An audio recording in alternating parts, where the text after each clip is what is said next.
bringing updates about the Zimbabwe guy that have made self-power TV that was able to transform a Fredo frequency into electricity. So there is this scientist, there are these engineers that came all the way from California and I think yes, United States of America to check on his inventions. So he carried them to the station.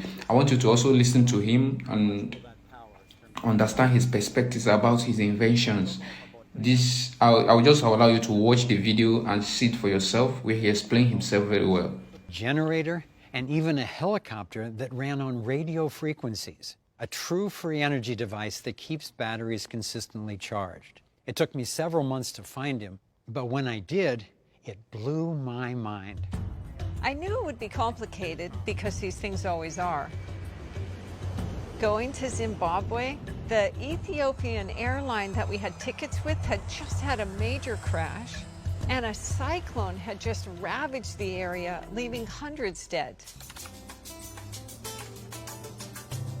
Well, we're sitting in a hotel in Harare, Zimbabwe this morning. We're here today to start the vetting process and find out, okay, what's real? Over 95% of the time, these things aren't what they claim to be.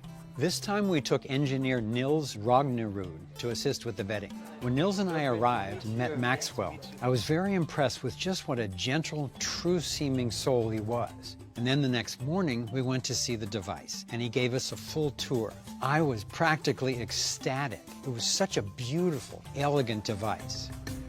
What we're looking at is called the green power off-grid machine. It is 0.5 megawatts.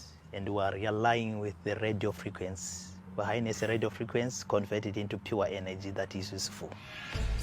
It is called a microsonic energy device. A microsonic energy device, it is the generator in this machine. For people who are not familiar with this, 0.5 megawatt, how much will that power in terms of a house or a community or what? We're talking of about 300 standard house homes, yeah.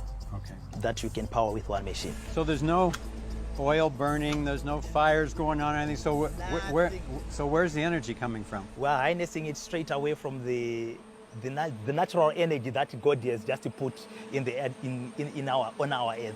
Yeah, the radio frequency.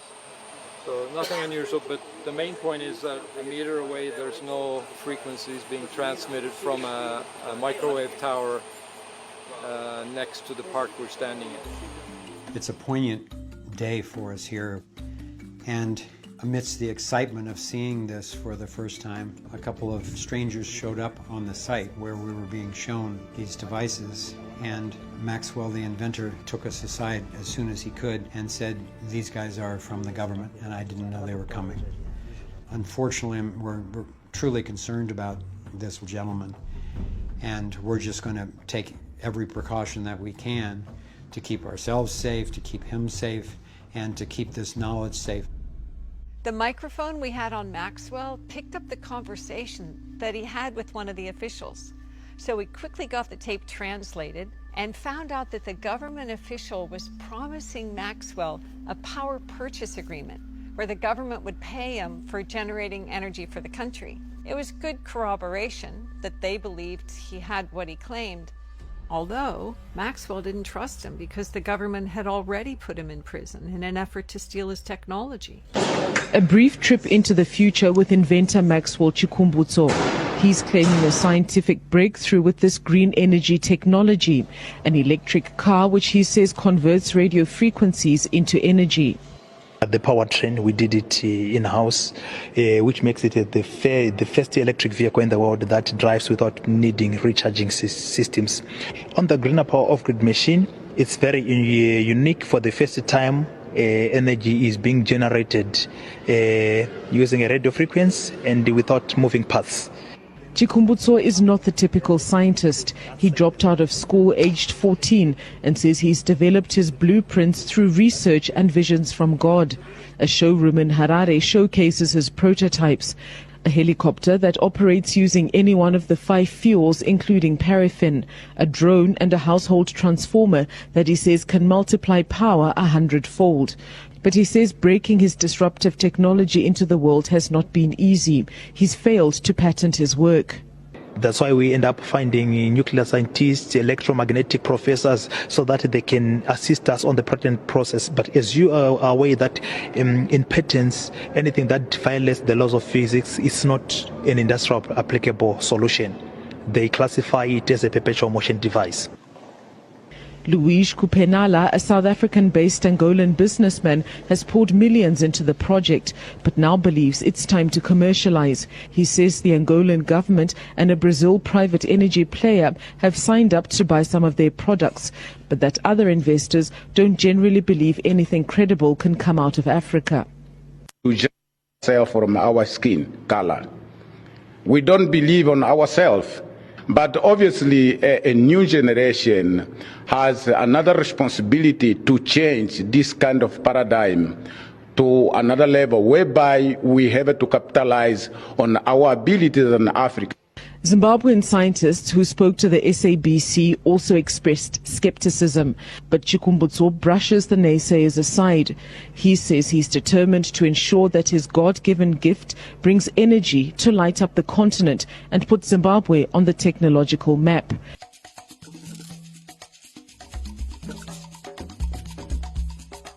Big Blue started at 4:36 p.m. We're here with Maxwell, and the test is starting.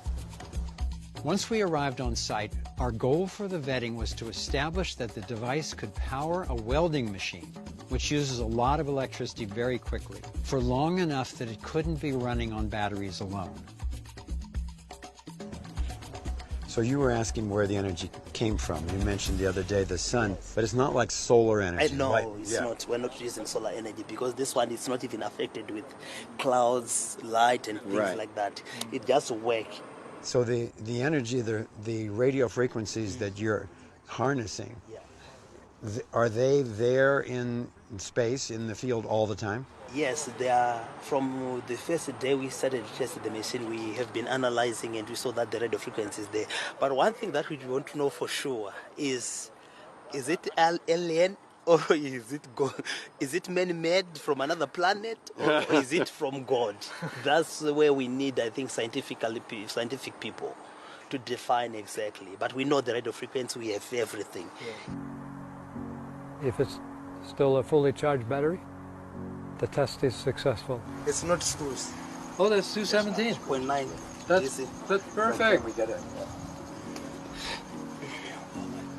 So that's the 18 battery. Yeah, that's the 18 batteries. 217. So that's higher than the nominal voltage. Dude! Wow! So much. That is awesome. That's the 18 4-volt batteries. So that's higher voltage. Thank you. Give us 2 thumbs up. Thank you so much. One final check of the battery voltage revealed a shocking result. Not only had the machine outlasted the expected battery life, but the batteries were still fully charged. This proved that the device was being powered from an unknown energy source. Thank you. This is one of the happiest days of my life, and I am so proud of this man who has gone through so much.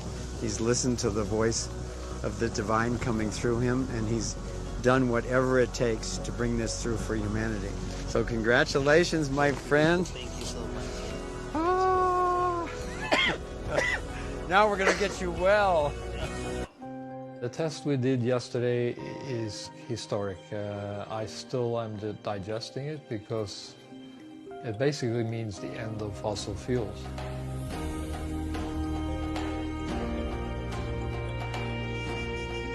One of the painful realities I have seen in energy is this is a very dangerous game altogether. Yeah, especially free energy, because you know, as they said, if they can try to kill it using professional people, and that has happened to me. I went through a lot, poisons, like I'm saying right now. I'm fighting it. They come to you, then they said, no, you mustn't do this. When they see that you're not giving up, then they can just frame you. Then they can say, no, you have done ABC. My prayer is this thing must see the light of the day.